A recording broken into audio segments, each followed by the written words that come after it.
Hi everyone, we would like to thank you guys for tuning in to T.G.I.F.J, our live Facebook interview. We're located here on 134 New Jersey Avenue. So you guys, please tune in because here we have in the meeting room is Donna Friend. She's a great author. So without further ado guys, we're going to take it to Carol Martinez and Donna Friend. Bye guys, stay tuned. Hey guys, welcome back. We're just gonna wait a few minutes and wait for us to generate an audience. We're really excited this afternoon. You know, it's really warm out there, pollen-y, allergies, so our voices are a little bit extra special this afternoon, but it's all good. If you have any questions, I'm gonna encourage you to write them down. Someone will let us know what those questions are.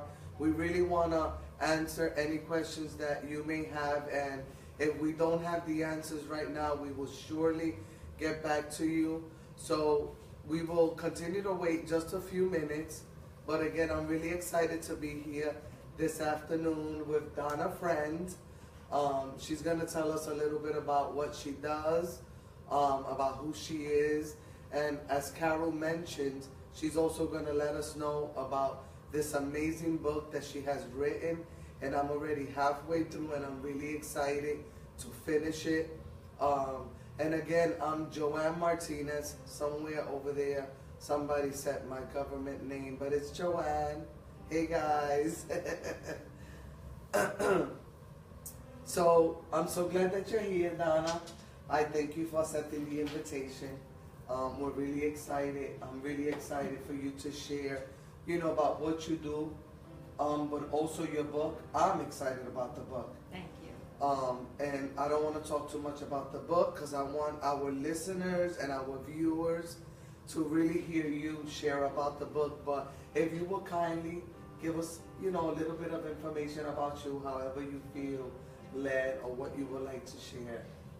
Okay, well, I grew up in Pennsylvania. My name's Donna.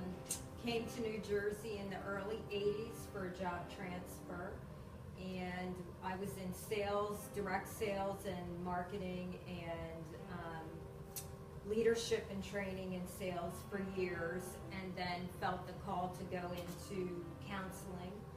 And so I've been a counselor for about 10 years, and I'm really enjoying it. So I didn't go back to school until I was 40, and so anybody who's still struggling to figure out what they want to be when they grow up, it's never too late. I like that. I like that. That's a nice way to put it. That's awesome. And it's interesting to me that one of the things that you just said was that you really enjoy counseling. I know, you know, I've spoken to counselors, and a lot of times counselors feel burnt out. But it's interesting that you say you're really enjoying it. Why do you think that is? I think when it's what you're meant to do with your life, there's not burnout. And I think it's important to remember self-care as well, taking time if you do start to feel like it's not as easy as it was in the beginning. And always refresh yourself, get the spiritual, emotional, physical care that you need so that you can be the best at what you're called to do. That's an excellent way to put it. I know that one of the things I always, you know, tell especially young people, if you're doing what you love, you never work a day in your life. Exactly. So that's really exciting. You know, I know there's been times in my life where, you know, I needed some counseling or some guidance, and, you know, I didn't always have. That's what happens when you keep your volume on. But back to this, you know, I know that during my counseling periods in life, I didn't find the support that I needed. So it's really exciting to hear that, you know, you love to do what you do, and it's not just a quote-unquote job. That's really important. And I have several questions that I know that I personally wrote down that I wanted to go through with you. But like we've already spoken about, I want you to feel free to share with our viewer anything that, you know, you feel is pertinent or important, or, you know, our listeners might, you know, be encouraged to hear. But you said that you've been counseling for 10 years. How long did you think about or consider counseling before you actually, began? Actually, I feel like someone else saw that was the calling on my life and my destiny and my life's work, and really encouraged me. Sometimes I feel like as people, we come out of high school, we don't know what we want to do, and I think today there's so much pressure on juniors and seniors to figure out what they want to do right away, and they get committed to college, and I see so many kids come out and they've spent tons of money, or their parents have spent tons of money on college, and they don't even ever use their degree. So I feel like sometimes it's a place where it does take a village. You need to have the encouragement from other people about where they see your strengths lie, what you love. A great book on the market is called What Color Is Your Parachute? And it's a great book there's one for teenagers. Oh, wow. And there's also one they update it every few years just to keep up with what's happening in the world. Oh, that's good. And it's just a really helpful tool to help people combine what they're good at with what they love to decide what it is that they want to do with their life. And somebody else, I had stopped dreaming by the time I was 40. Most people, if they're not doing what they want to do and they've had some disappointment in their life, they actually stop dreaming. I agree. And so I had someone speak into me what they saw in me, and when I said yes to what they saw, that's when the fire really got lit in my life, and I knew that that's what I wanted to do. And that's a really good point that you bring up. I'm sure that there's going to be people that will hear what you're saying, and they will probably think, well, you can't just do something because somebody told you to do it. But there's something that, like you said, was lit inside of you, and that's really encouraging, because being 41 myself, I know that it's a challenge, and even when people are doing for many years what they think or they thought they would love, now they're in that place where they say, I am just tired of this. Right. So it's an awesome encouragement that you bring to the viewer, that it's never too late to say, you know what, there's something different I want to do. My kids tell me all the time, I love to be in medicine. And I'm seriously considering several things. So, I'm still young enough. That's right. Yeah, so that's pretty awesome.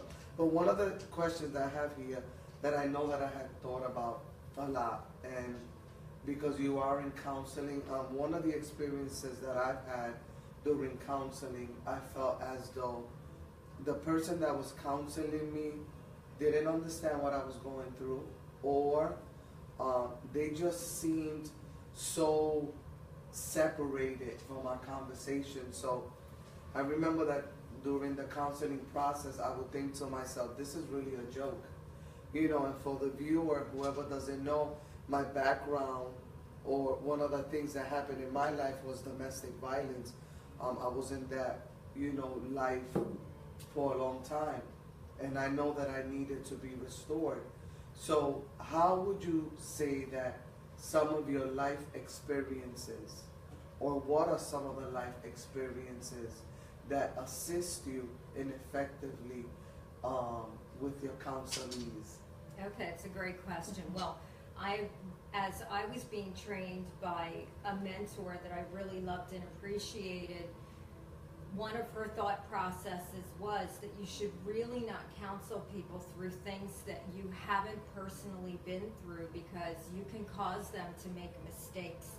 And so I never want to be the counselor on the other side of the room speaking from a textbook experience. To me, that's not what counseling is about. I feel like counseling should be about the experiences that you've gone through, or you've seen other people very close to you that have gone through something, that you've witnessed how they've walked through it from beginning to end successfully. And so I feel like age brings more experience in that area. Absolutely. Anybody can graduate with a degree from anything and have zero life experience. And on the path, I've been exposed to violence, I've been exposed to many different addictions, I've been exposed to traumas, accidents, death, marriage difficulties, all those things.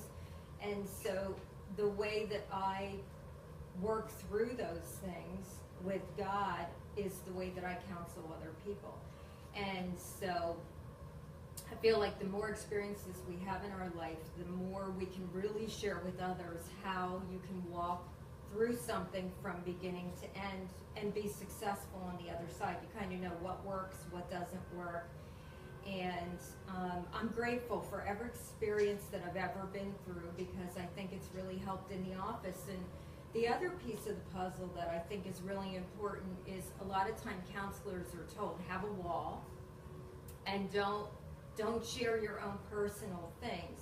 Now, I think there's a point where you can share too much, but I always let people know if they're experiencing something that I've been through it, and to be encouraged, because I'm going to share with them my own personal process through and how I got to the other side.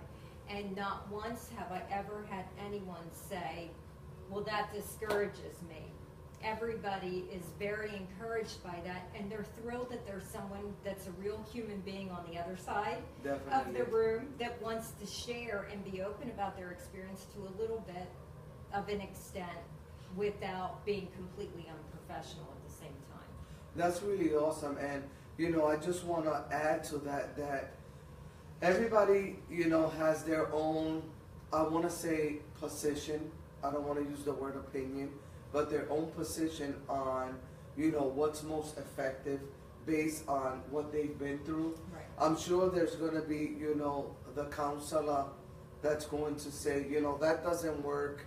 You know, what happened to you is not relevant from my personal experience. And like I said, what I've gone through, if you can't, you know, empathize or sympathize, you're sitting on the other side, you know, smoking a cigarette or not. This is a lot of years for me, but, you know, just doing your job like the other person or the counselor is a robot.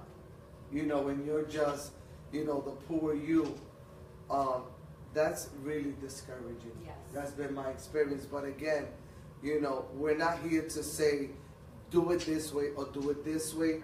We're just saying that for Donna, this has been her experience with her counselees. So how many, you know, percentage-wise, how effective do you think the way you do it has been, or the way you counsel, how effective has that been? And when I ask that question, I'm saying it considering people that come to you that have already been counseled prior. Okay, so I would say I'm a numbers girl, so I'm going to say 85%, because some people, honestly, they come and they really just don't want to be healed, they just want to complain. So for those people, you have a certain percentage that they just go from one person to the next, and they just always want somebody to hear them, but they really don't want to take the steps to move into a place of healing. They don't want to take any responsibility. But I think a lot of times people come to me after they've been to a lot of other people, and they've had the experience of someone just listening to them. And my counseling's interactive. I know when I personally needed counseling, the person that I went to see for the very first time gave me homework. She gave me concrete things to do. She told me, you need to do this, not that. And the first time I left, I didn't like her very much, but within 24 hours, I was markedly better than I was before my first appointment. And I realized that she was on to something. And so I think that it's very important that people who come in for counseling, number one, are really like at the bottom. They're sick and tired of being sick and tired.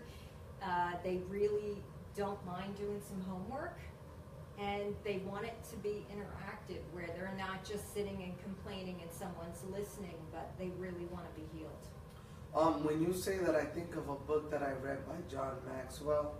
I believe the book was Intentional Living.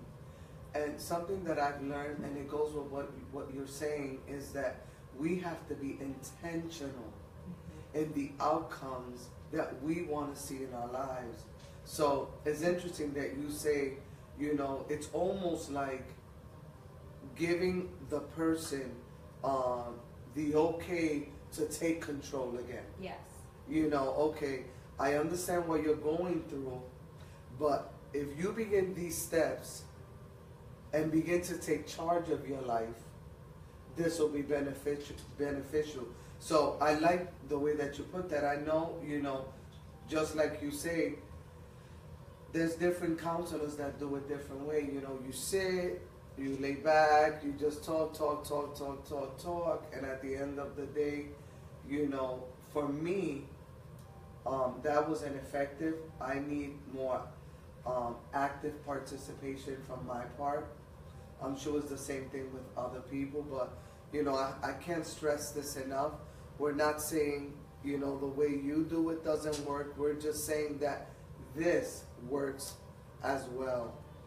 So those are really, really important points, and I really appreciate that. You know, you're taking the time to, you know, share with our viewer or listener that it's okay if you're in a session and you think to yourself, well, I wanted to say something. Well, I would have liked to, you know, have some type of involvement. What should I do? Because I know that for me, a lot of times, you know, in my sessions, it was more, I'm talking, I'm just getting it out of my system, but I didn't have tools. I didn't know what to do. Right. So I entertained all of my pain, then I left with no solution. So I commend you on, you know, the effort that you make in involving your counselees. I think that's awesome. But to move forward, another question is, what do you think is the common denominator that send people in for counseling in the first place? Okay, that's a great question. Well, one of the patterns that I've noticed over the years, and even in my own life, for most people, they hit the wall, so to speak, somewhere between probably, this is a guesstimation, but like 33 to 38 years old.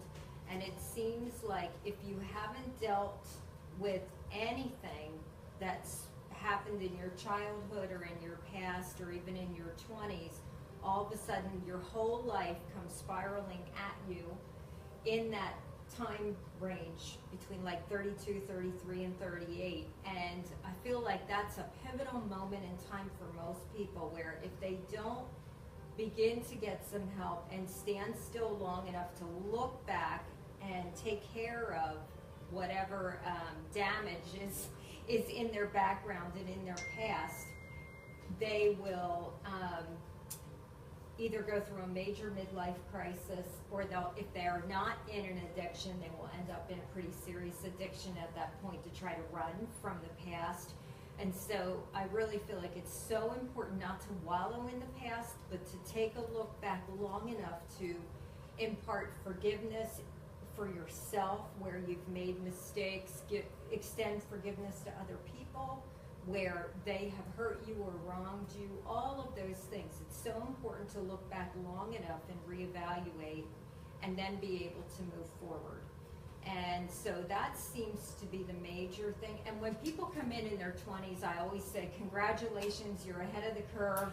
I'm so impressed that you're going to get this done now. That's cute. And for the people who are in their 40s and 50s and 60s and 70s, I always say, hey, it's never too late to clean up, because the rest of your life is going to be the best of your life.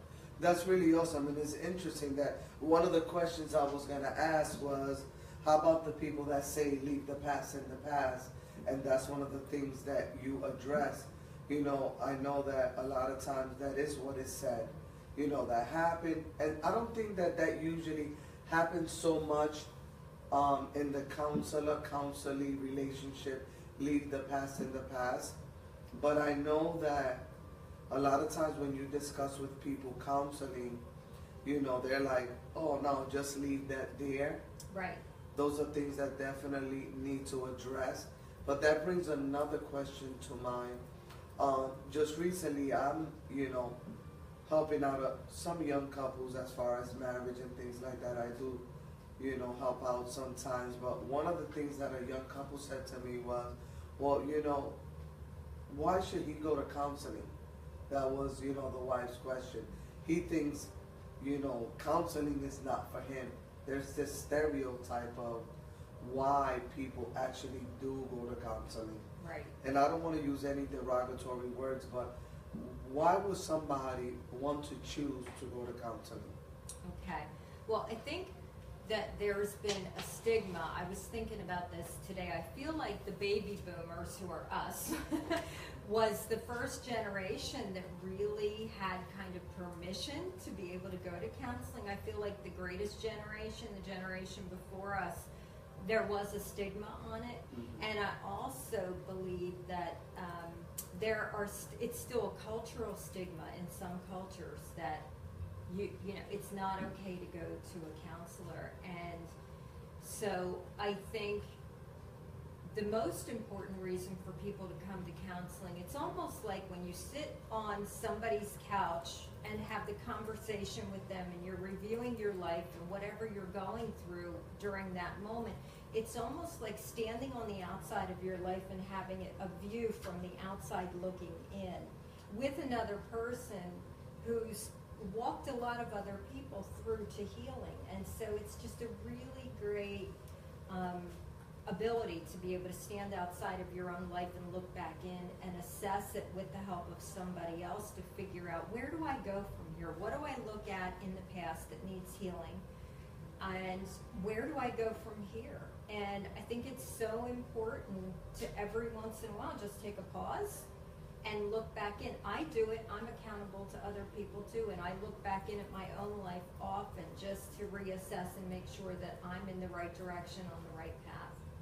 And that's really, really important. Something that you just said was that it's good sometimes to look back in and reassess, and most importantly, a lot of time to have a person that's there to help you or walk you through this assessment.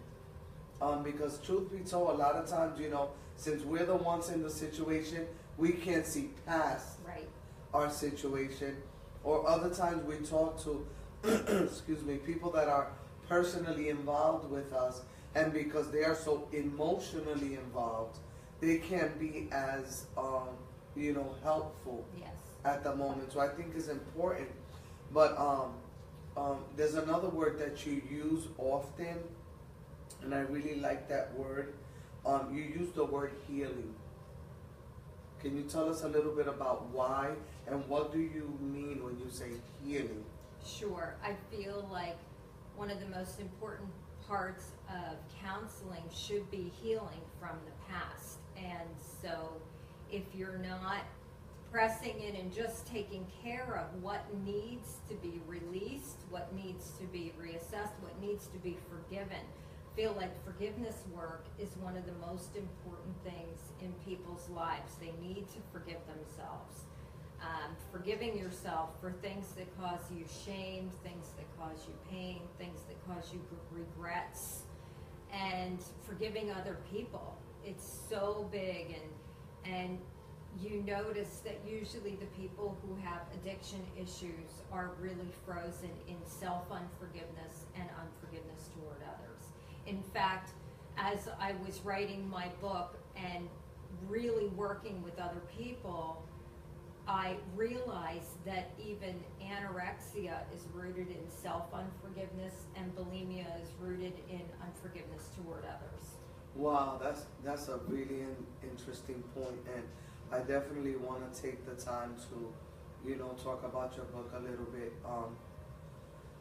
I just began to read the book on Friday, and I'm halfway through, and it's really exciting that it's a very to the point, not long drug out book that you feel like you're never going to get through it. But something really important that I caught about the book is that the book is about foods, but there's many principles in there I noticed that anyone could apply to many different areas of their lives. And one of the things, like you said, is forgiveness. And it reminds me that, you know, I remember when I began to really think about forgiveness, and a lot of times we hold unforgiveness, and the person that we won't forgive, they go about their lives, they're just fine, and they're whole. And because we're carrying around this bag or this load, we're having a lot of challenges in so many areas of our lives. So can you talk a little bit about, you know, the effects of unforgiveness? I think one of my favorite quotes, you've all probably heard it before, but unforgiveness is like drinking the poison and expecting the other person to die. Wow, that's good.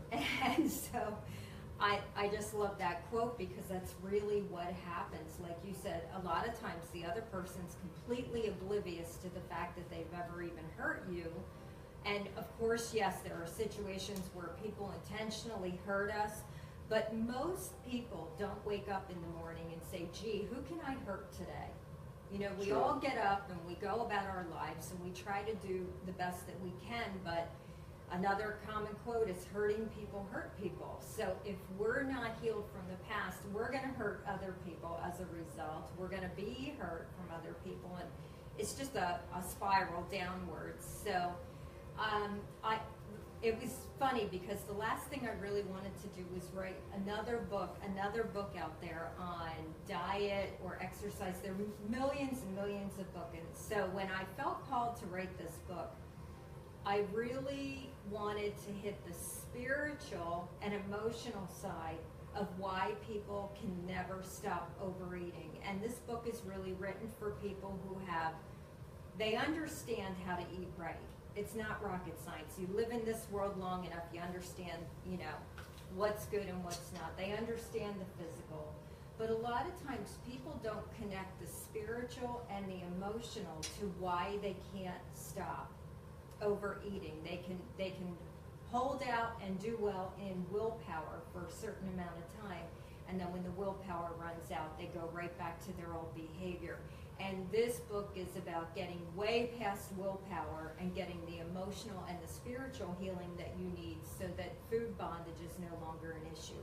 And it was so exciting to me because as I finished the book, I realized, yes, this is going to help people with other addictions as well. And one of my friends, she had grabbed the book after it was published, and she had only gotten through the first chapter, and she said she felt full, which was funny that she used that analogy, that she felt really full and satiated after she read the first chapter, and she was just going to pray over it and think about it and meditate on it for a while.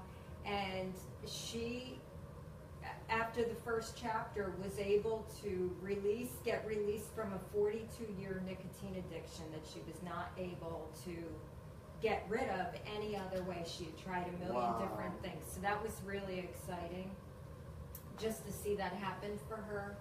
And I'm excited to see what else is going to happen with it. That's awesome.